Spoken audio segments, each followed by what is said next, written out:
with these words, I open the debate. If you have specific questions, observations, please do come up with them.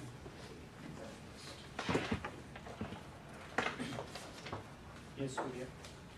Yeah, I'm Surya from ISAS. So you mentioned the new strategic relationship developing between the US and India on one hand, and you also mentioned the US-led collective formations, and you did not include India in that particular respect. You mentioned Japan in passing. So I would like to know, what are your thoughts on India vis-a-vis the US as US shapes its new Asia policy, both in strategic and non-strategic terms? Let me just answer this, because you raised a very important point, and this is connected with that. On the South China Sea, yes, there are countries like Philippines and Vietnam, others, who have claims of different islands. The previous Chinese policy over the years was a policy of joint development of those islands.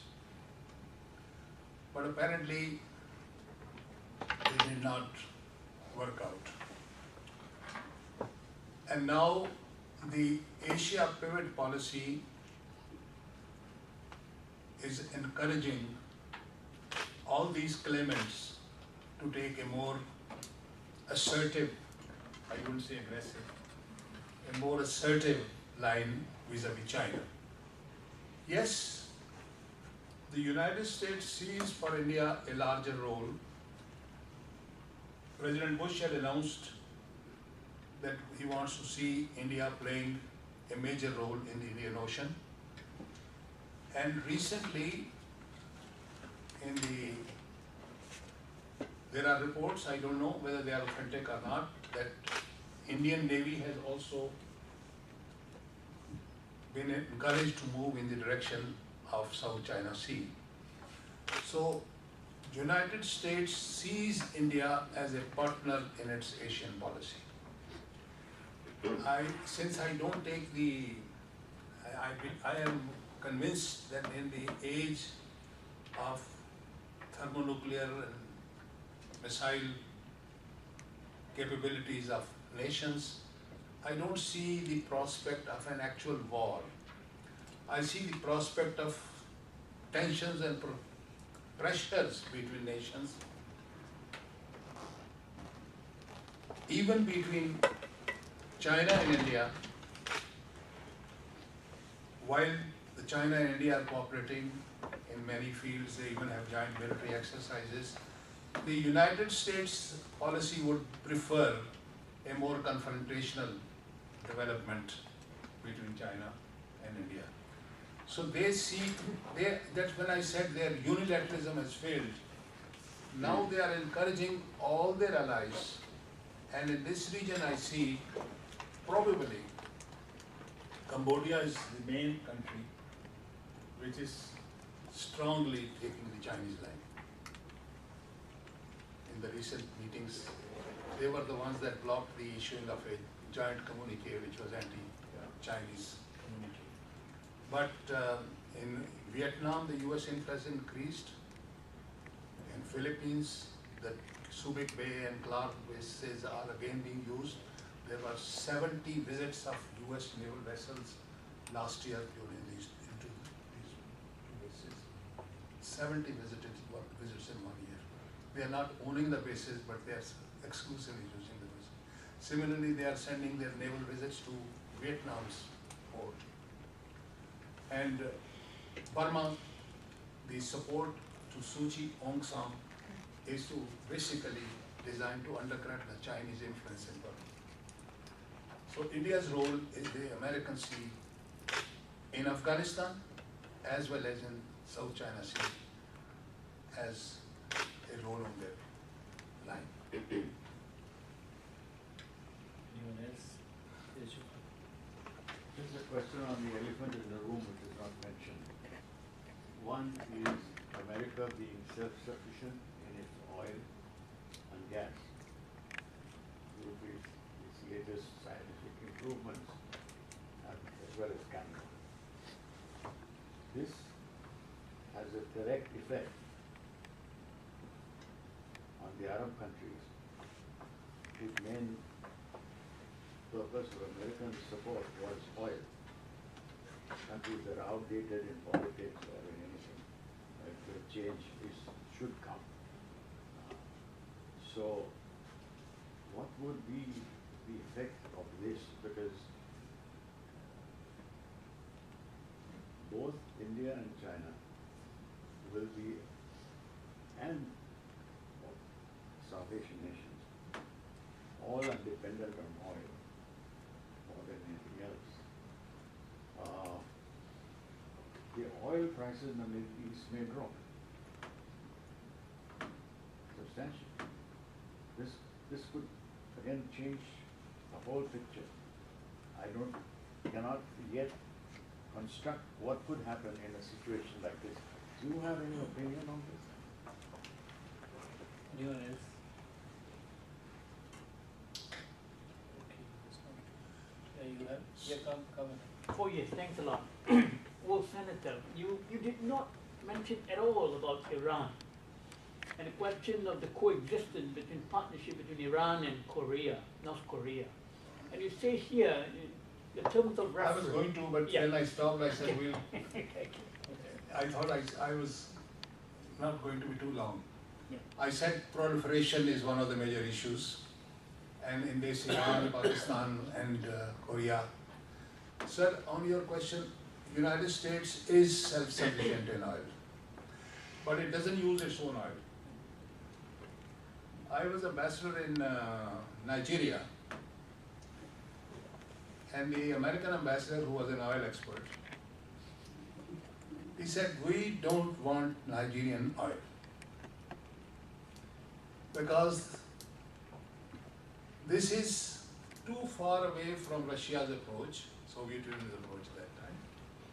This will in any case fall into our laps. We want first to use the Middle East oil, which can fall into Russian lap. So they want to exhaust the Middle East oil and preserve their own oil. Secondly, they want to have control of the oil, not only an energy in the Middle East as well as in the Central Asian region, so that China, Japan and Europe depend on getting this oil because of their goodwill.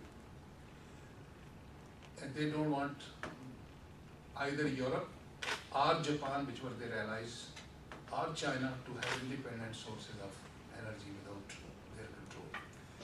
In 1973, when the Arabs first used oil as a weapon, there was a strong reaction in the United States and oil prices went up. Mr. Clausewitz, who later became Assistant Defense Secretary and who became the World Bank President, in 75 wrote an article. The long-term solution is to control the oil resources of Iraq and Saudi Arabia. He is one of the 50 neocons, and he advocated in 75. And when the 9/11 took place, there was a debate in the Bush government whether to attack Afghanistan or to attack Iraq first. And Clausewitz at that time was in favor of attacking Iraq before attacking Afghanistan. So they want to have a control of the oil. They don't want to use their own oil. That is their preserve. So in long terms, you see, once you develop a mentality of domination or control, which was clearly defined at one stage as the policy of preemption and policy that to prevent any other potential rival from ever challenging the United States, then you don't rely and don't use your own sources, use other people's sources. Sir, on the question of Iran, Iran is a signatory to NPT, and Iran claims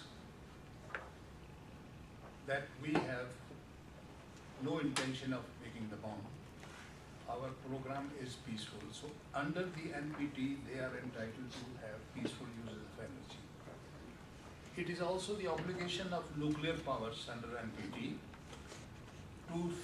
to help those countries who are signatory to get access to peaceful uses of nuclear energy. And this was the original idea of Atoms for Peace under President Eisenhower.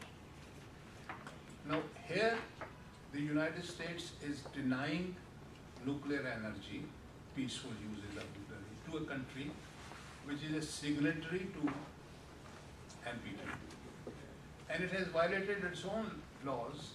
India is not a signatory to NPT, and it has also demonstrated its nuclear capability, and yet they have signed this. So, as far as non-proliferation is concerned, the United States policy is discriminatory. There are 5 recognized nuclear power under the NPT who demonstrated before October 67, and there are now 2 demonstrated nuclear powers, Pakistan, which are not recognized. But there is one nuclear power which is not even talked about, and that has, they say, they have 300 nuclear weapons, Israel. So, where to drop the line? As far as North Korea is concerned, I'm going to say something which may not be acceptable to anybody. I'm saying that Iraq was attacked on the pretext of weapons of mass destruction when the UN Commission certified that they did not have it. If they knew that they have it, they would not have attacked it. And Korea drew the right lessons. Korea said, we have it and we will use it. So they did not attack Korea. They started negotiations with Korea. 6-party negotiations with Korea. They are threatening Iran, but they have not, luckily, not gone to the madness of attacking Iran. In fact, the Obama administration, Obama, after being elected, threw a hint that he wanted a diplomatic settlement. Though under pressure, he gave up all that. If he is serious, in the second term, he is free from political pressures. He doesn't have to be re-elected. I expect that within 6 months or so, some kind of a dialogue will start between Iran and the United States to resolve this issue through 5+1. And it will be more serious dialogue this time. And there, United States statement that they will attack are sometimes to discourage Israel from doing it unilaterally.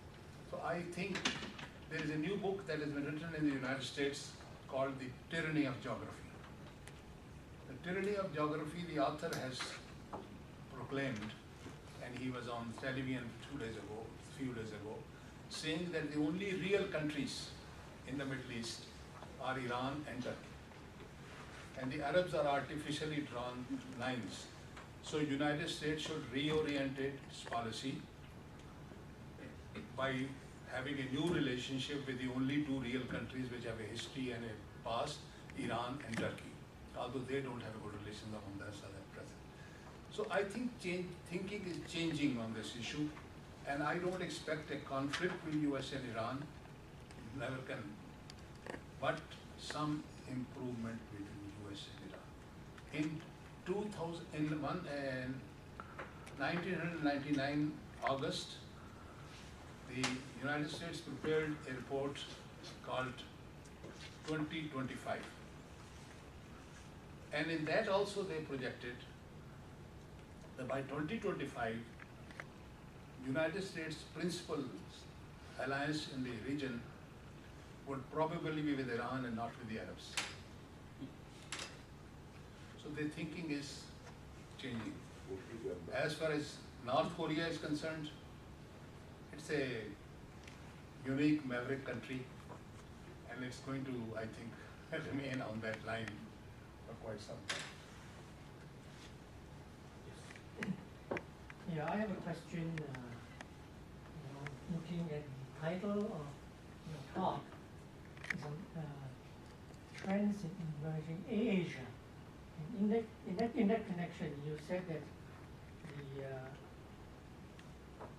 the economies of the West are declining, and also the economy of China is increasing. So you are saying that,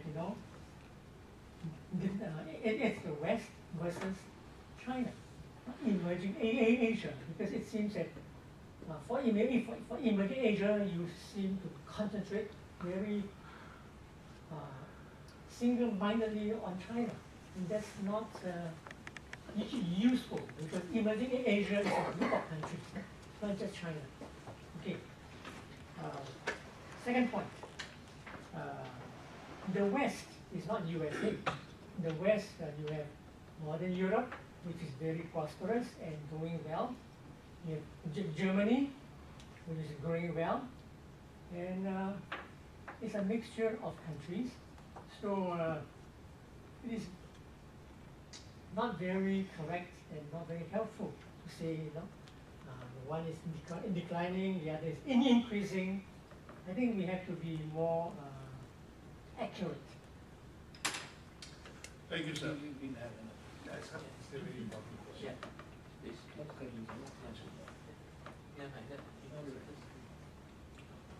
Sir, thank you very much. I think I said rising China, rising India, rising Indonesia, rising Malaysia, Japan. I mentioned all those countries at the very beginning. I named them, not only China. China, of course, is biggest and has become the second largest economy. And if it doubles itself, it will already the first largest economy, so it has to be mentioned separately. Declining West, of course, when I say the focus is shifted from Atlantic to Pacific, we have to mention Europe. As far as I agree with you, there are many countries, North Europe is reasonably good as well.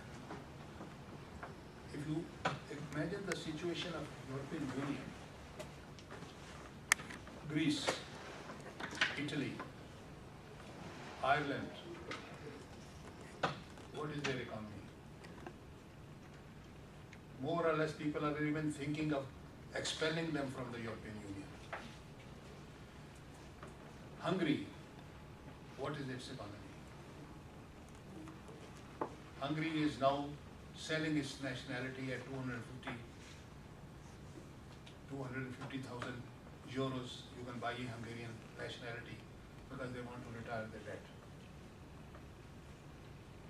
Germany is prosperous, but Germany cannot bail out. Even French economy is in difficulties. Let me say one thing. Why I speak more about China. Because China's economic development has been coupled with distributed justice. They don't consider themselves a developed economy. They recognize that even today, 150 million people live below the poverty line and they want to raise their standard of living. In Europe, the economic prosperity came during a period when, out of the fear of the Soviet Union, democratic socialist parties were introduced in Europe and purchasing power was put in the hands of the people through various subsistences. With the collapse of the Soviet Union, the fear of communism gone, all the privilege of education, health facilities, unemployment benefits have been withdrawn, purchasing power has gone out of the hands of the people, they have become jobless, they can't pay their debt, and there is instability, and the money has been concentrated. 1% of the Americans own 40% of the wealth. 1% of the German own 23% of the wealth of the country. And there are many people, the rate of unemployment is very high in all those countries. Whereas, I mentioned China because they say even the village per capita income is to be doubled in the next 10 years. So emphasis is on distributive justice. If you don't distribute the source of wealth, now there are people who have, and they have invested their money, the Americans and the Germans, in China and in India. These have become the world industrial centers. The contribution of manufacturing in the US economy is 13% of their wealth. The rest is through these franchises of Coca-Cola and McDonald's and all the rest of it. The last round, please, very brief. We Yes. have hardly 5-7 minutes left. I think there is one important point that we are discussing here, is how do you project your peace and protect your peace. It's very, you protect your own peace while propagating peace beyond your shore. It is very difficult to use your own words to convince the West. Is it easier to use Samuel Huntington? He said, the West won the war not by superiority in ideal belief or religion, but by organized extreme violence. I think this will help you to convince the West that the other way around. Because you use the Western words. The other thing is the West using Bible. If you look at it, just now you mentioned the word dominion, which is when Adam was created and all the beings were bowed to him. And that is Adam's dominance over them. But in Oriental philosophy, it is like a king. You have to take care of the people's welfare, then dominate over them. That may be an approach that can help the Muslim to convey more convincingly with the West. And in that case, we come to these things called diplomacy without strength is feeble. Strength without diplomacy is brutal. And that is what you are experiencing. That is what Cambodia has experienced extremely badly. And therefore, Cambodia is standing by China. I thank you. Thank you. Sir, how far do you think Saudi Arabia is responsible in radicalization of Muslim? I was gonna say, like, I agree with your analysis, but can you still be so optimistic about peace in South Asia, especially if the U.S. continues its drone program, covert operations, night raids, extrajudicial killings, especially since the Obama administration has essentially normalized such action? Anyone? I think the last. I have a question on drone attacks in the border area.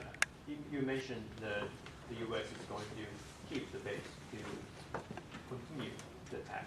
So if they continue to do that, probably it affects the relationship between the U.S. and Pakistan and their stability in the region. So what measure do you think Pakistan should take? Okay. I think that's it. Well, there is one thing.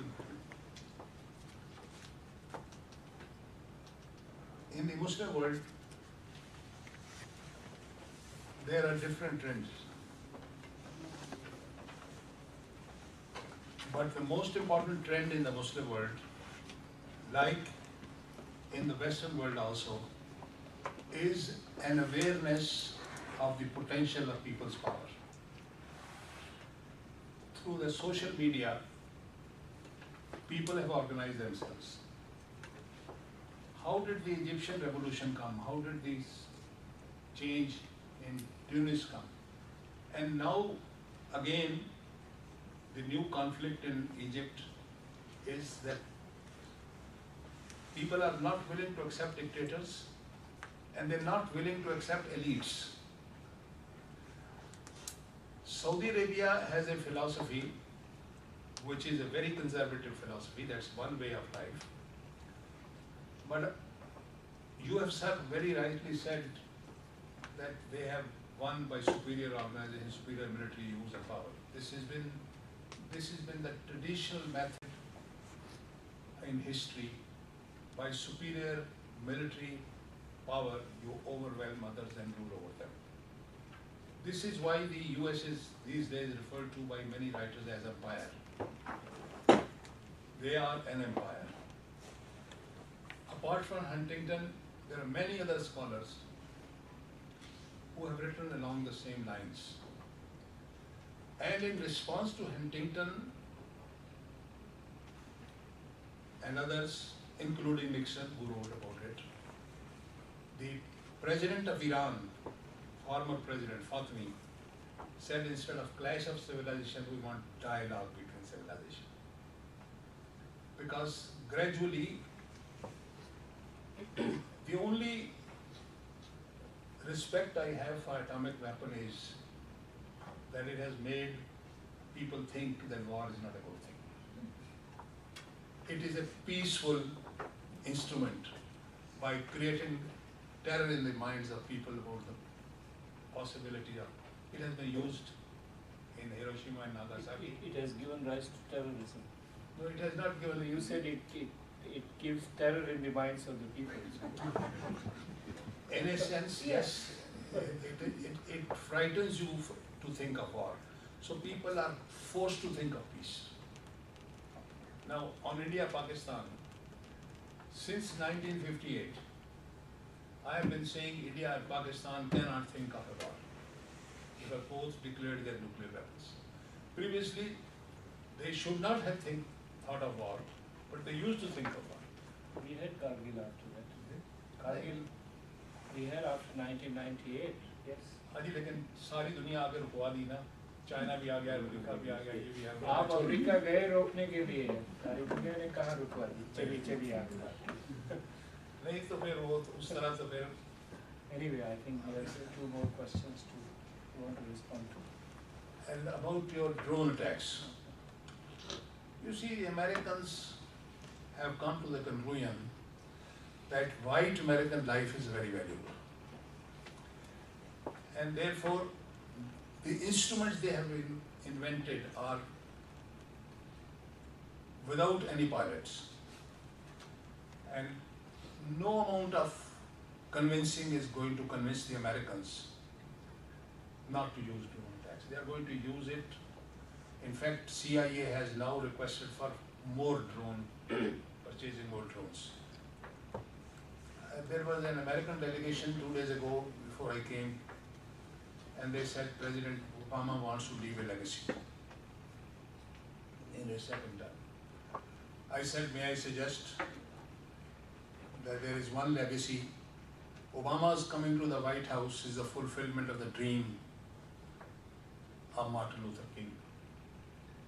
That even Americans, all Americans of all color of skin have equal chance of moving forward. And by drones, you have saved American lives. If he wants to fulfill a dream and wants to leave a legacy, he should leave a legacy that all human beings' life is valuable, and he should stop drones. Because you're using drones because an American pilot's life is being saved. Stop using the drones and innocent lives should be saved. This should be the legacy he should leave. On his question is, आपका था कि क्या piece हो सकता है?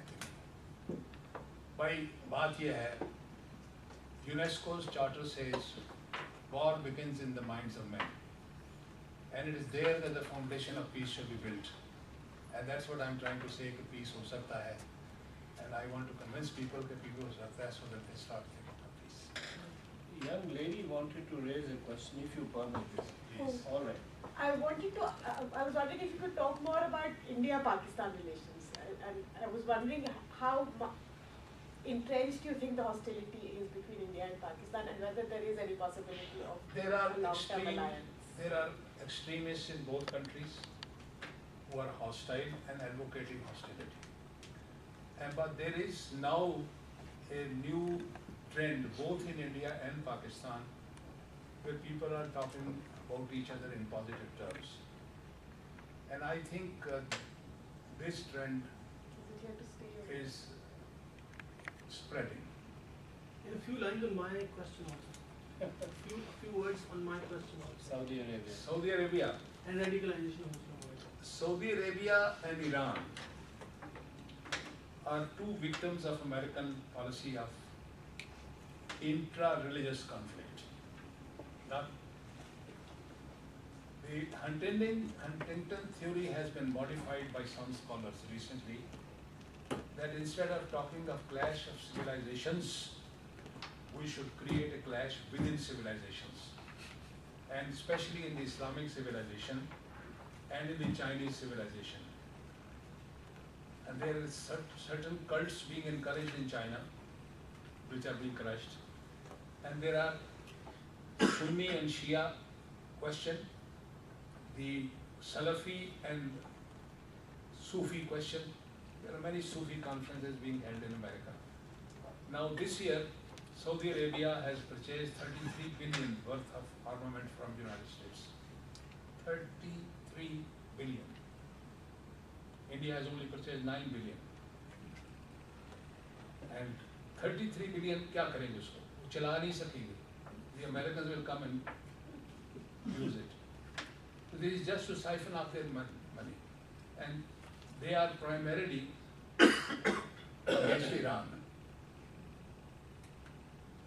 So it's at one stage there was a proxy war between Iran and Saudi Arabia in Afghanistan, between the two. That's also going on.